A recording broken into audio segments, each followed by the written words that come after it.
record this.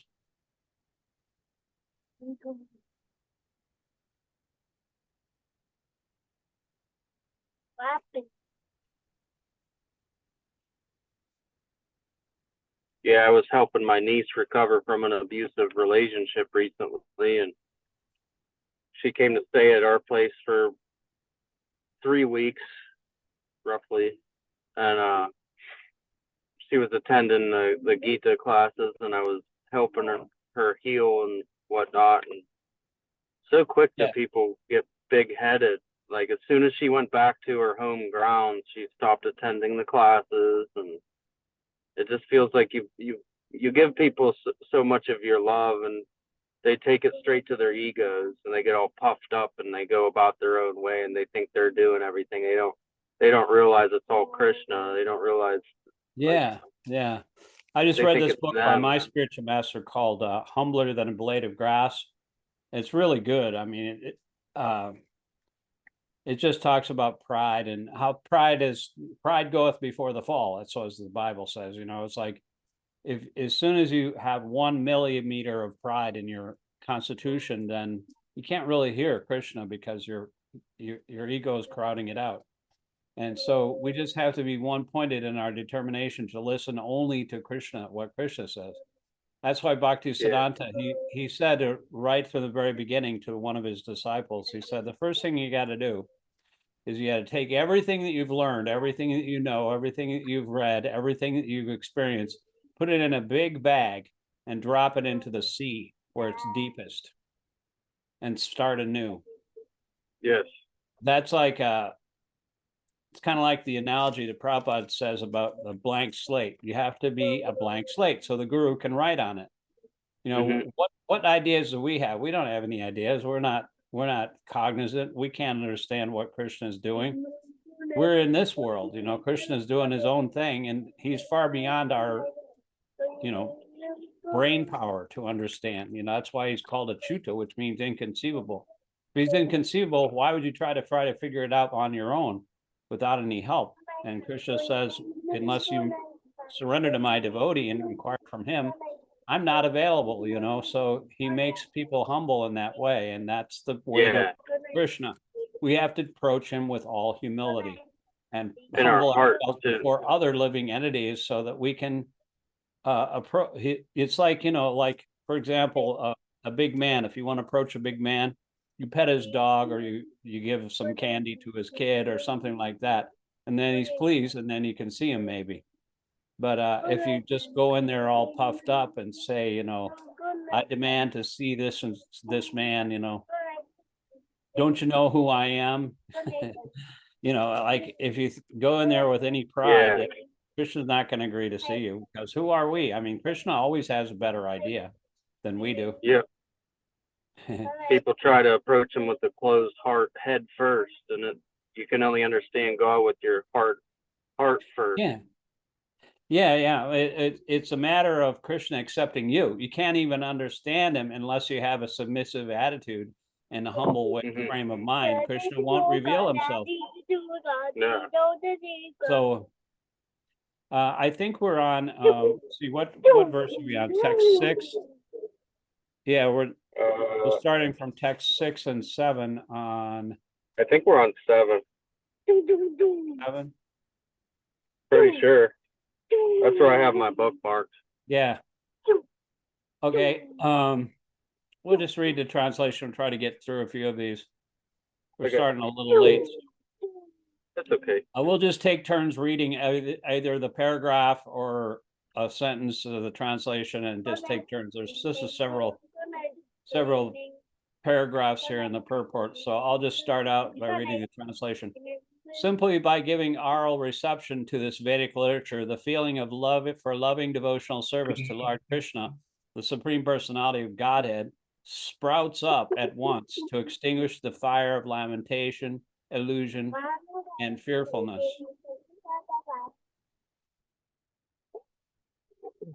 There are various senses, of which the ear is most effective. This sense works even when a man is deep asleep. One can protect himself from the hands of an enemy while awake, but while asleep one is protected by the ear only.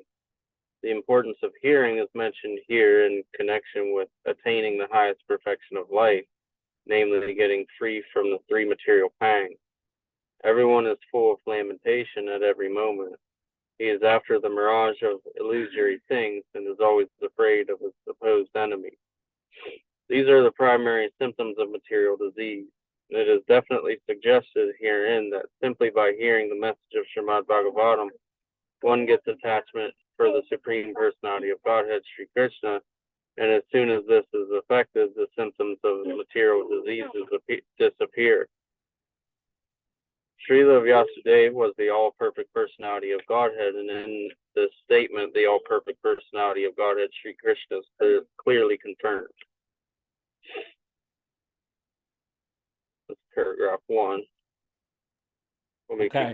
The ultimate result of devotional service is to develop genuine love for the Supreme Personality. Love is a word which is often used in relation with man and woman. And love is the only word that can be properly used to indicate the relation between Lord Krishna and the living entities. The living entities are mentioned as Prakriti in the Bhagavad Gita, and in Sanskrit, Prakriti is a feminine object. Lord is always described as the Parama Purusha, or the supreme male personality. Thus, the affection between the Lord and the living entities is something like that between the male and the female. Therefore, the term love of Godhead is quite appropriate. See, we're all females, basically. Yeah, at our core. Yeah, because we're the enjoyed and he's the enjoyer. That's why he created us. Yep, and the Prakriti is feminine energy at its barest element. So everything, even the sun itself, as masculine as it is made from feminine sustenance. Loving devotional service of the Lord begins with hearing about the Lord. There's no difference between the Lord and the subject matter heard about it. The Lord is absolute in all respects, and thus there is no difference between him and the subject matter heard about him. Therefore, hearing about him means immediate contact with him by the process of vibration of the transcendental sound. And the transcendental sound is so effective that it acts at once by removing all material affections mentioned above. As mentioned before, a living entity develops a sort of complexity by material association, and the illusory engagement of the material body is accepted as an actual fact.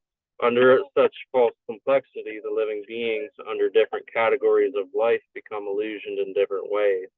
Even in the most developed stage of human life, the same illusion prevails in the form of many isms and divides the loving relation with the Lord and thereby divides the loving relation with man and man. By hearing the subject matter of Śrīmad-Bhāgavatam, this false complexity of materialism is removed and real peace in society begins, which politicians aspire for so eagerly in so many political situations. The politicians want a peaceful situation between man and nation and nation, but at the same time, because of too much attachment of material domination, there is illusion and fearfulness. Therefore, the politicians' peace conferences cannot bring about peace in society.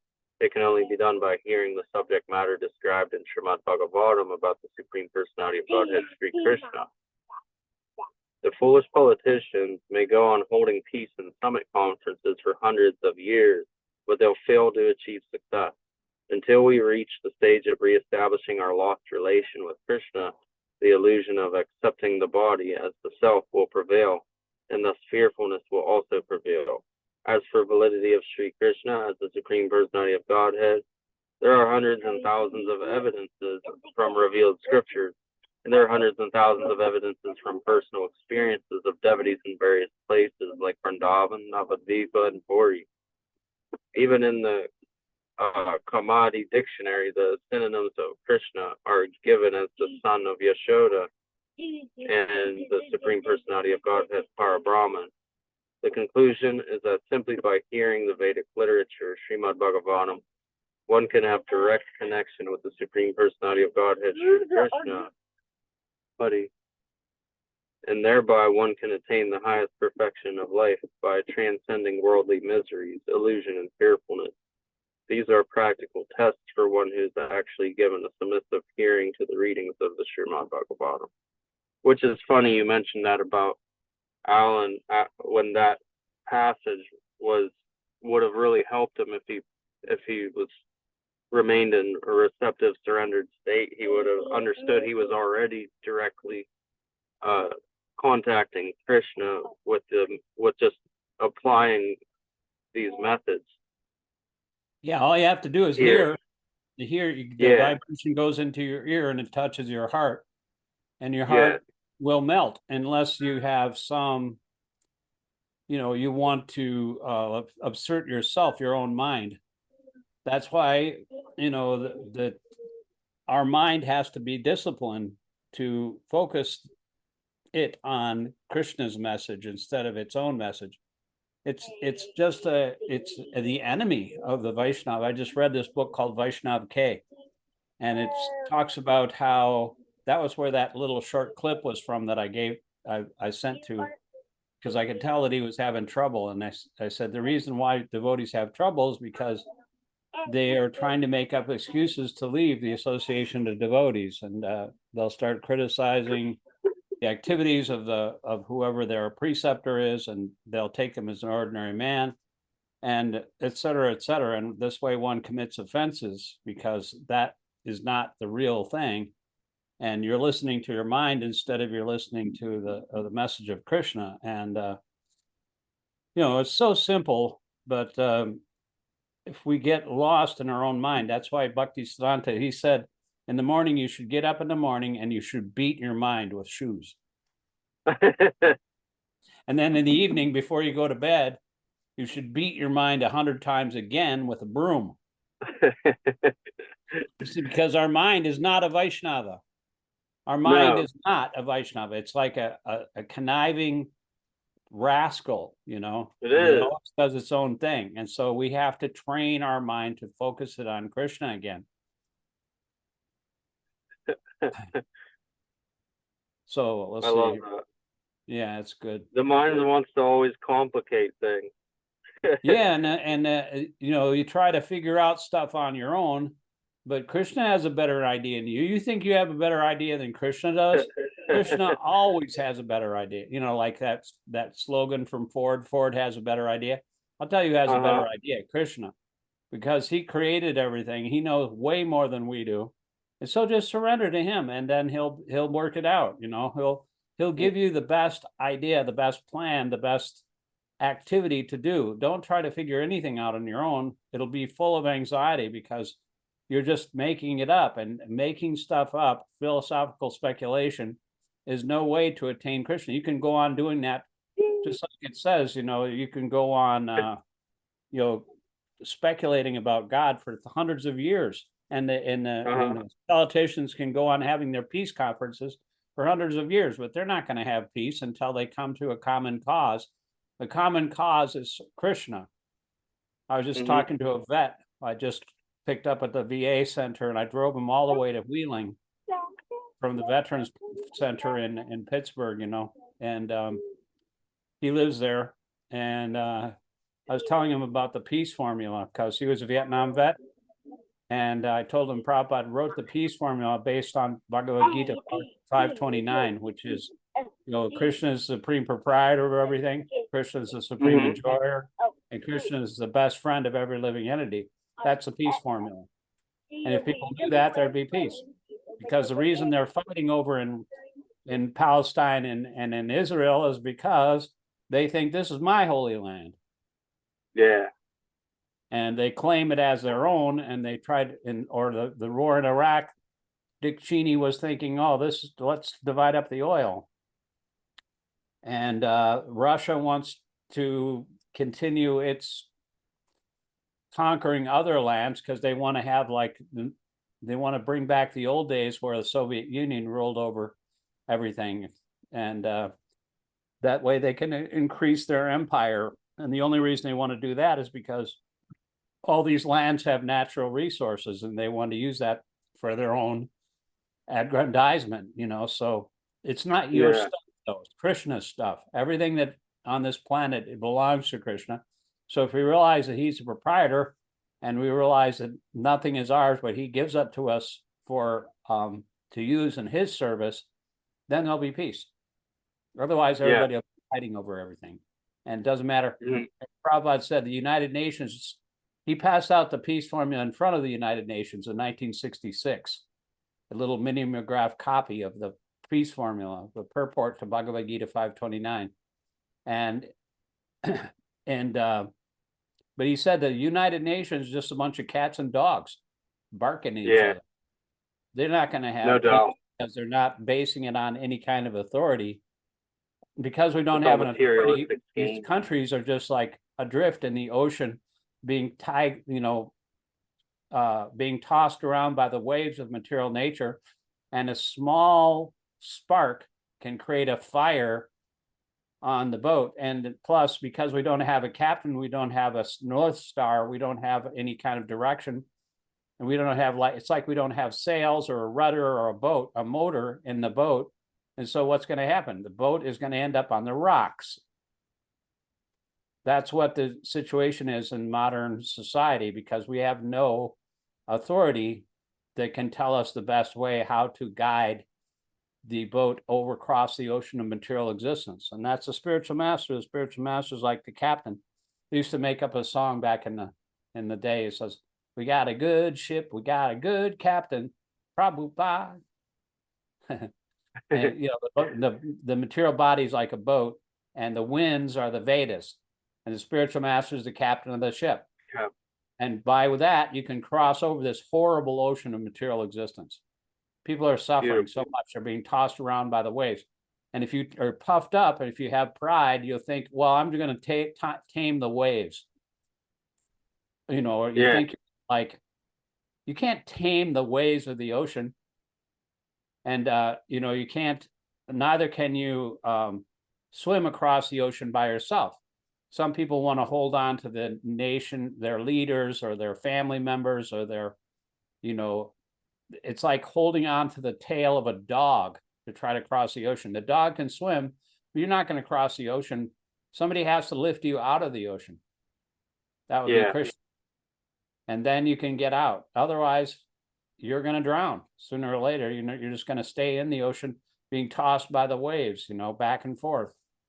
So that's the only way out of this predicament, because material nature is very strong. And if you try to, it's difficult to overcome, but Krishna says, those who are surrendered unto me can easily cross beyond it.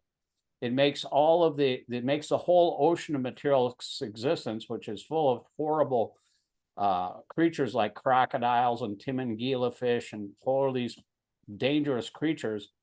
It makes that whole ocean of faults as big as the water that's contained in the hoof print of a calf. And you just step right over it. That's what happens when you surrender to Krishna. It just makes it very easy. You just walk right over the ocean. Translation. The great sage Vyasadeva, after compiling the Śrīmad-Bhāgavatam and revising it, taught it to his own son, Sri Shukadeva Goswami, who was already engaged in self-realization. Go ahead. Śrīmad-Bhāgavatam is the natural commentation of the Brahma Sutras compiled by the same author. This Brahma Sutra or Vedanta Sutra is meant for those who are already engaged in self-realization. Śrīmad-Bhāgavatam is so made that one becomes at once engaged in the path of self-realization simply by hearing the topics. Although it is especially meant for the Paramahamsas, or those who are totally engaged in self-realization, it works into the depth of the heart of those who may be worldly men. Worldly men are all engaged in sense gratification, but even such men will find in this Vedic literature a remedial measure for their material diseases. Shukadeva Goswami was a liberated soul from the very beginning of his birth, and his father taught him Śrīmad-Bhāgavatam. Amongst mundane scholars, there's some diversity of opinion as to the date of compilation of Śrīmad-Bhāgavatam. It is, however, certain from the text of the Bhagavatam that it was compiled before the disappearance of King Parikshit and after the departure of Lord Krishna.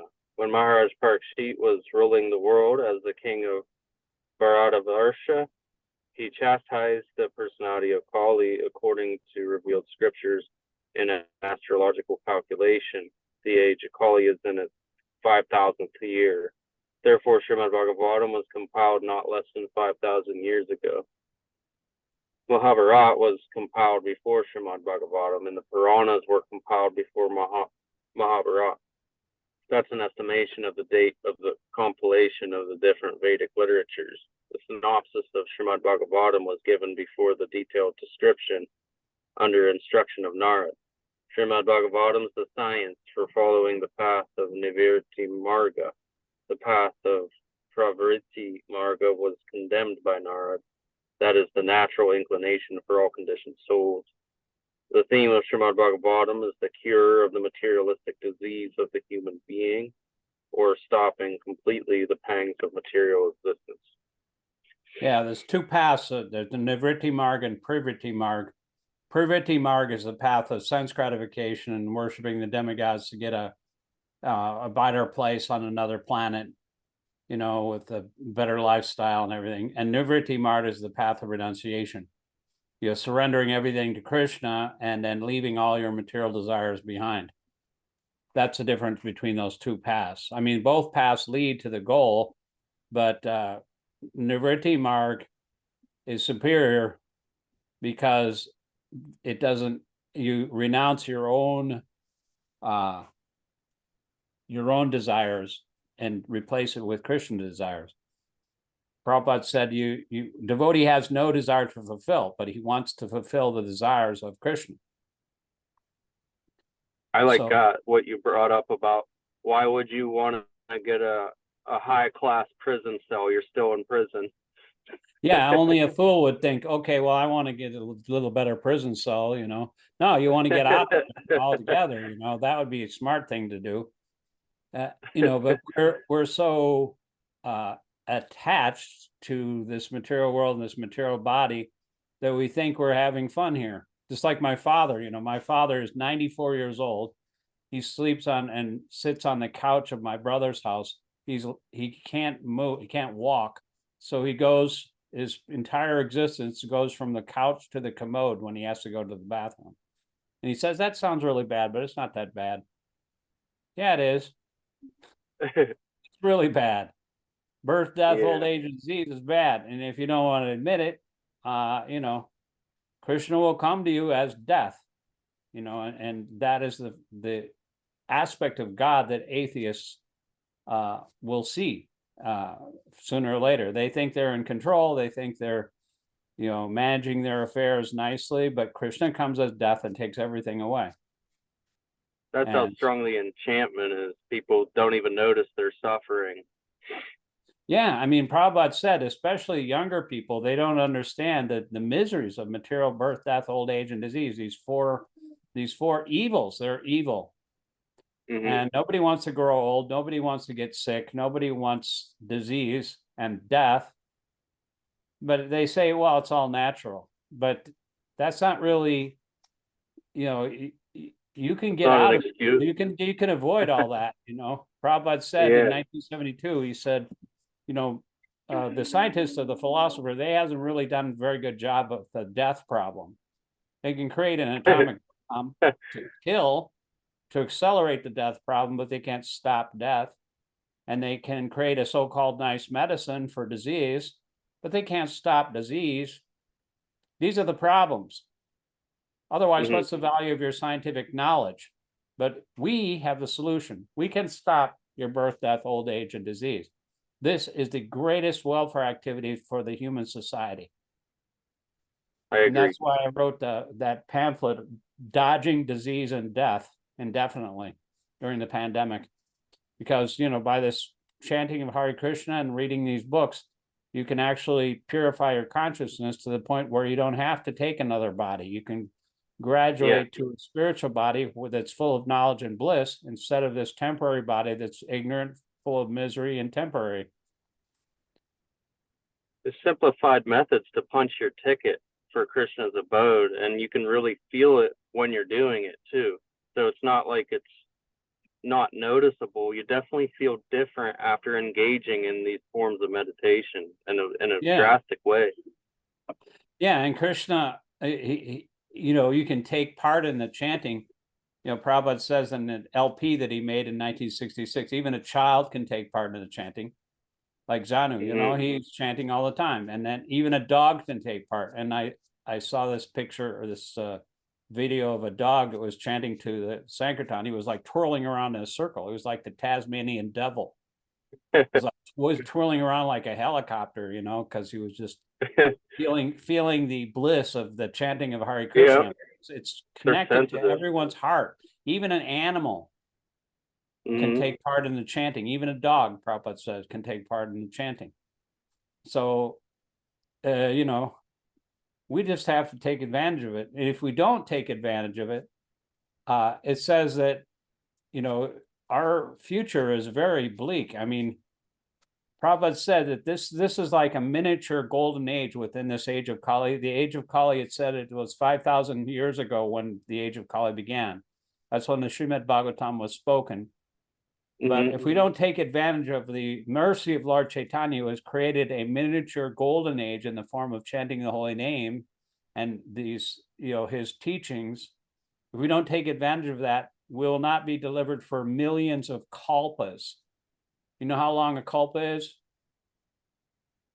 No.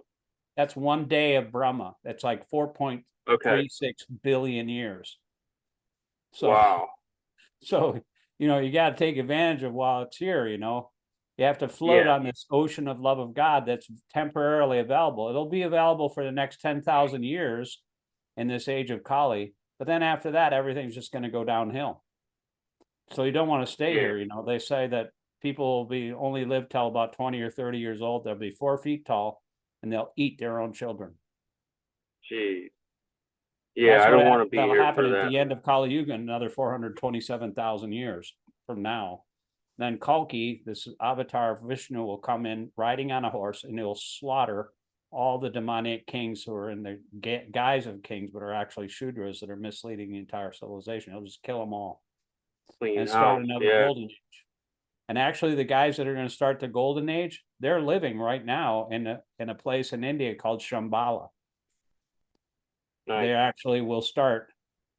They will live for another 427,000 years, and when the time comes after Lord Kalki kills everybody, they'll start another. They'll be the progenitors of another golden age. So just the time scale of these things are kind of mind-blowing, Yeah. Okay, we got 7 minutes. Amazing.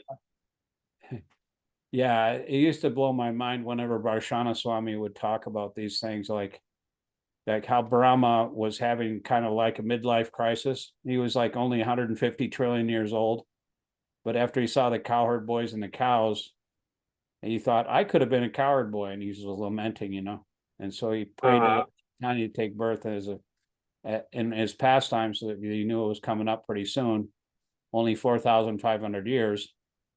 And Lord Chaitanya appeared to him and said, okay, what do you want? He said, okay, I just want to take part in your pastimes. I've wasted half of my life, thinking I'm a big creator, when I could have been a cowherd boy, with you. But because I had all this passion and energy, I wanted to create the universe, And so Lord Brahma, and he said, everybody might say they think they know what Krishna is. They have so many opinions that they know Krishna. For me, I don't want to even talk about it. And he's the creator of the universe. How smart do you have to be to that? And he didn't even know. He didn't even want to talk about Krishna. He didn't have an opinion on it because he was so blown away by what Krishna's opulence had revealed to him, that his Vishnu forms, all the cowherd boys and cows turned into Vishnu forms, and the entire universe was worshiping him. And he was just like completely blown away. That's awesome. So Sri Shonaka asked Sutta Goswami. Sri Shukadeva Goswami was already on the path of self-realization, and he thus was pleased with his own self. So why did he take the trouble to undergo the study of such a vast literature? Good. For the people in general, the highest perfection of life is to cease from material activities and to be fixed on the path of self-realization. Those who take pleasure in sense enjoyment, or those who are fixed in material bodily welfare work, are called karmis. Out of thousands and millions of such karmis, one may become an Atmaram by self-realization. Atma means self, Rama means to take pleasure. Everyone's searching after the highest pleasure, but the standard of pleasure of one may be different from the standard of another. Therefore, the standard of pleasure enjoyed by karmis is different from that of the Atmaramas. The Atmaramas are completely indifferent to material enjoyment in every respect. Srila Shukadeva Goswami had already attained that stage, and still he was attracted to undergo the trouble of studying the great Bhagavatam literature.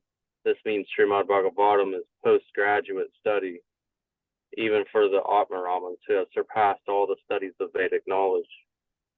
He didn't even want to come out of the womb of his mother. He was in the womb of his mother for 9 years. And he didn't have a reason to come out because he was already self-satisfied. He didn't want to like hang out in the material world. But his father gave him a reason, said, you know, I'll teach you the Śrīmad-Bhāgavatam. And so he said, okay. And he came out of the womb. And as soon as he left, as soon as he came out, he left. He just wanted to walk away from the forest, you know. And he was like, Vyasadeva was calling out to him. And the only thing that echoed is like the sound of the trees as he was walking away. That's trippy. Okay. Shruta Goswami said, all different varieties of Atmaramas, those who take pleasure in the Atma or spirit self, especially those established on the path of self-realization though freed from all kinds of material bondage, desire to render unalloyed devotional service unto the personality of Godhead. This means that the Lord possesses transcendental qualities and therefore can attract everyone, including liberated souls. This is a long purport. I think we'll just skip this and we'll continue the next time because we don't have time. We got less than 3 minutes. You got any comments or anything to say about? I appreciate you. I appreciate you having this course, and well, I appreciate your regularity. You know, it's like it's hard to find somebody that's. Before I had, you know, the guy that he's always at the Kirtan Center. His name is I